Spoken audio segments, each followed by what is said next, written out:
Hello, this is Taryn from Trivory, and in this video, I'm going to show you how to create a category drop-down picker like this for your staff directory spreadsheet. Remember that this is completely optional, but you might find that it makes it easier to pick a category for each person. Categories determine how your staff directory is organized and make it easy for students and families to find who they're looking for. So let's get started. These instructions will work the same for both Google Sheets and Microsoft Excel. The first thing you're going to do is create a new sheet.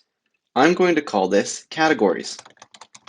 Next, I'll go to the Trivory dashboard and copy the list of category names that I created. Remember that you can edit this list and create whatever categories you want.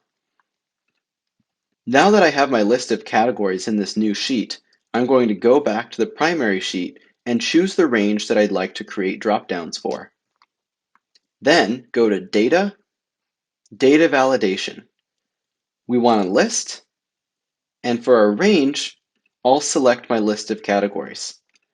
In order to support adding new categories in the future, I'm just going to change this to A to A, which means it'll select the entire column. Hit OK, hit Save, and just like that, we've created a category drop-down picker for each person in our staff directory spreadsheet. Like I said, this works the exact same for Microsoft Excel. So once you've created your category sheet and selected your range, you're going to switch to the Data tab and click Data Validation. This button might be in a different place depending on which version of Excel you're using. Click that and choose List. Under Source, click in that box and select your range, and then just click OK.